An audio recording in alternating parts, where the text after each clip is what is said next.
Pakistan is celebrating its 75th birthday this year. But who really got Pakistan its freedom? When we talk about the heroes of the Pakistan movement, first names that come to mind are Muhammad Ali, Jinnah, and Liaquat Ali Khan. Jinnah, founder of Pakistan, and Liaquat, his right-hand man, and the first Prime Minister of Pakistan.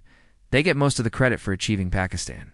And rightfully so. Without their leadership, it is unlikely that the Pakistan movement would have gained such widespread support and momentum.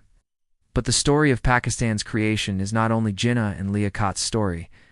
Many other leaders, men and women, made significant contributions to the cause of Pakistan. Some were politicians and some were not. Some came from the richest families in India, and some had nothing to their name but their commitment to the idea of Pakistan. Regardless of their backgrounds, all of them deserve our gratitude for their role in making Pakistan what it is today. So on Pakistan's 77th birthday, let's pay tribute to some of the unsung heroes of the Pakistan movement. Let's start with Chaudhry Rahmat Ali, a leader of the All India Muslim League and one of the architects of Pakistan. Born in 1906 in a small village in the Punjab, Rahmat Ali was a self-educated man who rose to become one of the most important leaders of the Pakistan movement. He played a key role in mobilizing Muslims across India in support of Pakistan and was one of the main authors of the Pakistan Resolution, which was passed at the All India Muslim League meeting in Lahore in March 1940. This resolution called for the creation of independent states in Muslim-majority areas of British India. It is considered to be the formal declaration of Pakistan's creation. Rahmat Ali also served as the first Information and Broadcasting Minister of Pakistan after its independence. He died in 1951 while serving as Pakistan's ambassador to the United Kingdom. Actor Saeed Khan, another important figure in the Pakistan movement, was born in 1912 in a small town in the United Provinces, today Uttar Pradesh. He studied law at the Aligarh Muslim University and soon became involved in politics. In 1937, he joined the Muslim League and began working closely with Muhammad Ali Jinnah. Khan played an important role in the Pakistan movement, particularly in the last few years before independence. He was one of the main negotiators at the talks between the Muslim League and the British government, and was instrumental in getting agreement on the terms of independence. After Pakistan was created, Khan served as the country's first foreign minister. He died in 1987. Now let's talk about Begum Jahanara Shahnawaz. She wasn't a politician or a public figure. She was just a housewife who lived in Delhi with her husband, Sir Shahnawaz Khan, a prominent lawyer and politician. But when the time came for her husband to leave India for Pakistan, she did not hesitate for a moment. She sold her jewelry and donated the money to the Pakistan cause, and then set out on a long and arduous journey with her children and a few loyal servants. They traveled by train to Karachi, where they eventually settled. Begum Jahanara was just one of many ordinary Muslims who made extraordinary sacrifices in order to be part of Pakistan. Let's now look at some of the lesser-known Muslim women who contributed to the Pakistan movement. There was Amina Begum, who was the wife of the Nawab of Dhaka. When her husband died in 1935, she took over his jagiri, or hereditary estate, and became one of the wealthiest women in India. She used her wealth and influence to support the Pakistan movement, and was one of the main organizers of the All India Women's Conference, which passed a resolution in favor of Pakistan in 1940. Another notable figure was Amtul Salam, who was the daughter of a wealthy landowner from Punjab. She was known for her intelligence and her ability to speak eloquently on behalf of the Pakistan movement.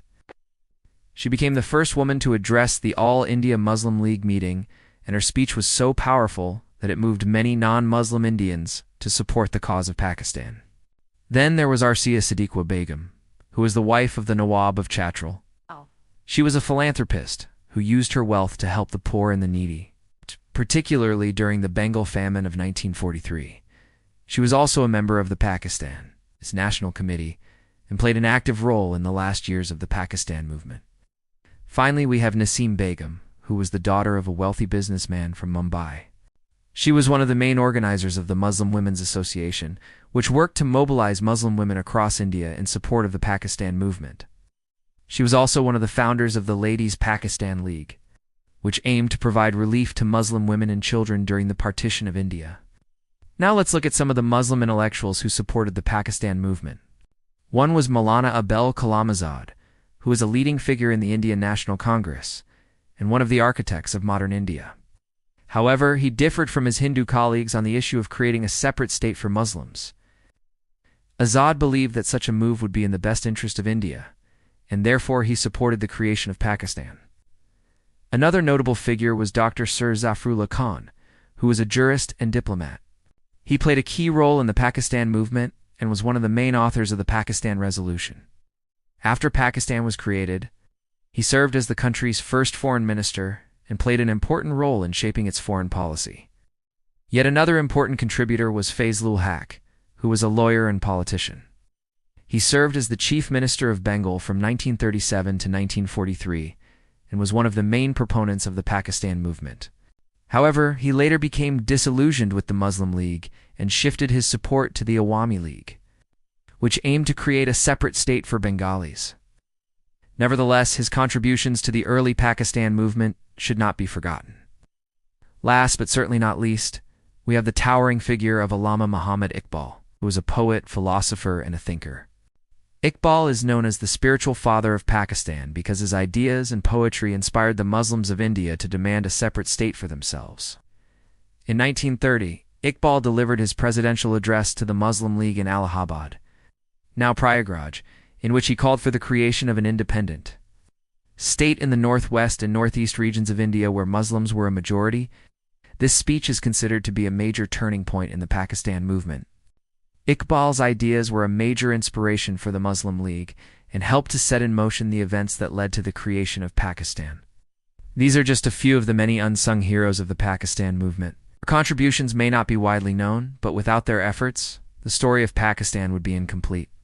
So on this special occasion, let us remember and celebrate these unsung heroes and pay tribute to their contributions to our shared history. If you liked the video, please give it a thumbs up and share it with your friends. Thanks for watching.